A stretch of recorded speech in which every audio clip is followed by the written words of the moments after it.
नमस्कार। प्रस्तुत है आज का चिंतन। अनेक योनियों में रहकर करोड़ों वर्ष तक कष्ट भोगने के बाद भटकते हुए जीव को मनुष्य शरीर प्राप्त करने का सौभाग्य प्राप्त होता है। प्रमादवश कोई इसे यों ही व्यर्थ गंवा दे, यह दूसरी बात है। अन्यथा मनुष्य जीवन जैसी सुविधाएं मिलना किसी भी योनि में संभव नहीं। मनुष्य ही एक ऐसा जीव है जो विचार कर सकता है, योजनाएं बना सकता है, धर्म कार्य कर सकता है, साधना कर सकता है।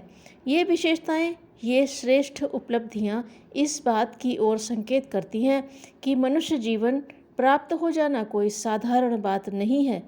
हमें सुख की अभिलाषा क्यों है और दुख से निवृत्ति क्यों नहीं होती, यह एक अत्यंत महत्वपूर्ण प्रश्न है और इसे सुलझा लेना ही ज्ञान का अंतिम ध्येय है। पर मनुष्य अज्ञान के कारण अपने सही जीवन पथ का निर्धारण नहीं कर पाता। इससे यह भी कहा जा सकता है कि उसे जीवन के प्रति सच्चे दृष्टिकोण का ज्ञान नहीं मिल पाता। पक्षी जिस प्रकार अपने आप को पक्षी की शक्ति वाला, शेर अपने आप को शेर की शक्ति वाला, बंदर अपने आप को बंदर की शक्ति वाला मानता है, मनुष्य भी ठीक उसी प्रकार अपने को मनुष्य की शक्ति वाला मानता है। मानवीय दृष्टिकोण से यह बात सही भी हो सकती है। शारीरिक दृष्टि से विचार करने पर यह बात बुद्धि संगत भी हो सकती है, किंतु घटनाएं हमें उस विचारधारा से असहमत होने के लिए बार बार विवश करती हैं। जन्म, मृत्यु, रोग, शोक, धरती आकाश के विराट स्वरूप हमें यह सोचने को विवश करते हैं कि मनुष्य केवल मनुष्य जंतु मात्र नहीं है, वह कोई और भी सूक्ष्म तत्व है। मनुष्य तो केवल इसलिए है कि उसका शरीर के साथ संयोग हो गया है, अन्यथा शरीर नष्ट होने के बाद उसका कोई स्वरूप ही नहीं है।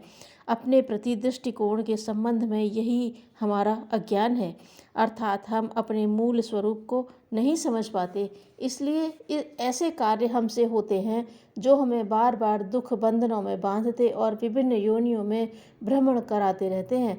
अपने आप को जानना ही आत्मज्ञान प्राप्त करना है। अपने को शरीर मानना यह अविद्या है और आत्मज्ञान प्राप्त करना ही विद्या है। पहली मृत्यु है और दूसरी अमरता। एक अंधकार है, दूसरा प्रकाश। एक जन्म मृत्यु है, दूसरा मोक्ष। एक बंधन है, दूसरा मुक्ति। नरक और स्वर्ग भी इन्हें ही कह सकते हैं। ये दोनों एक दूसरे से अत्यंत विपरीत परिस्थितियां हैं, दोनों भिन्न भिन्न दिशाओं को ले जाती हैं। इसलिए एक को ग्रहण करने और दूसरे को त्यागना अनिवार्य हो जाता है। ज्ञान और अज्ञान की समान परिस्थितियां इस विश्व में विद्यमान हैं। जिन्हें पदार्थों से प्रेम होता है वे प्रेयार्थी अज्ञानी कहे जाते हैं, भले ही उन्हें सांसारिक ज्ञान अधिक हो। पर ब्रह्मवेत्ता पुरुष उन्हें कभी विद्वान नहीं मानते और नहीं उन्हें महत्व दिया जा सकता है, क्योंकि भोग की इच्छा रखने वाले व्यक्ति अंधेरे में चलते और अंधों की तरह ठोकर खाते हैं। आत्मज्ञान प्राप्त करना वस्तुतः ईश्वर की सबसे सुंदर सेवा और उपासना है।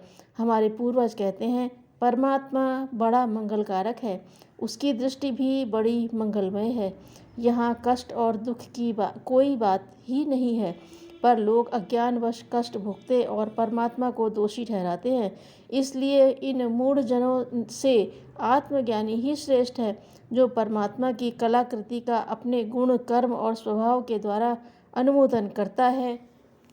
आत्मज्ञानी ईश्वर के गुणानुवाद न गाए तो भी वह सच्चा ईश्वर भक्त ही माना जाएगा और परमात्मा भी उसे अपना प्यार दुलार अजस्र रूप से प्रदान करेगा। अपने आज्ञाकारी और कर्मनिष्ठ बेटे से प्यार कौन नहीं करता। आत्म तत्व का ज्ञान मनुष्य के लिए सभी दृष्टियों से उपयुक्त है। शास्त्रकार का कहना है, तेषां सुखम शाश्वतम नेतरेशम, अर्थात आत्मज्ञान के सुख से बढ़कर और कोई सुख नहीं।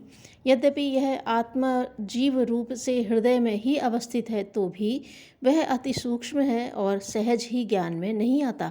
किंतु जब कोई साहसी पुरुष अध्यात्म योग के द्वारा उसे जानने का प्रयत्न करता है, कठिनाइयों में प्रविष्ट होकर उसे ढूंढने का प्रयत्न करता है, तो वह आत्मा की विशेषताओं से प्रभावित भी होता है और अंत में उसे प्राप्त कर सांसारिक दुख और कष्टों से छुटकारा पा जाता है।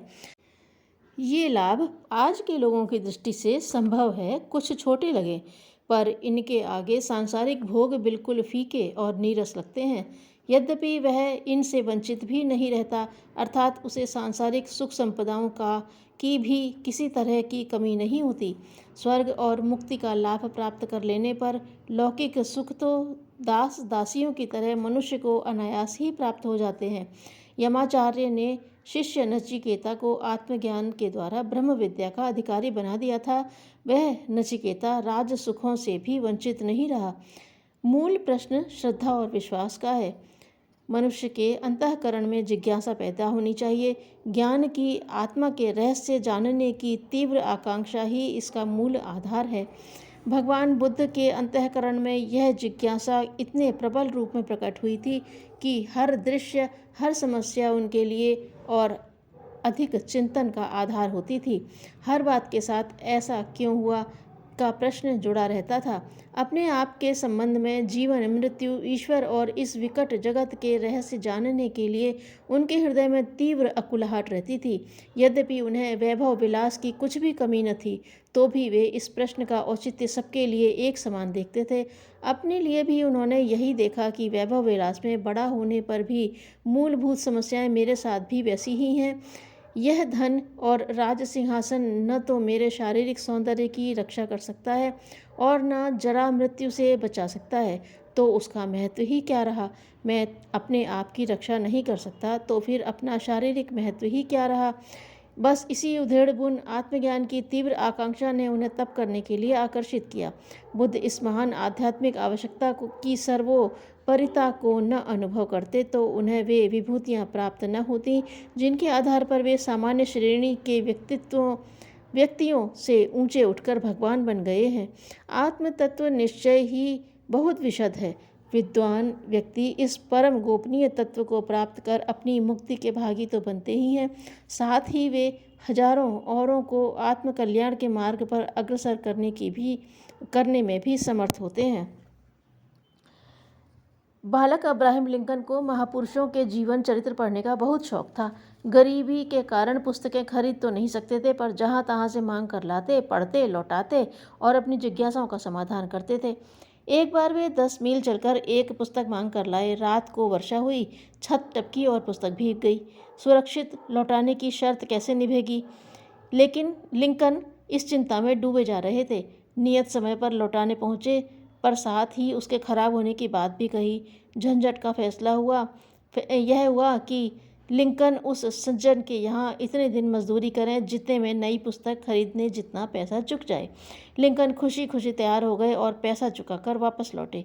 महामानव बनने के लिए बहुत पुरुषार्थ करना पड़ता है।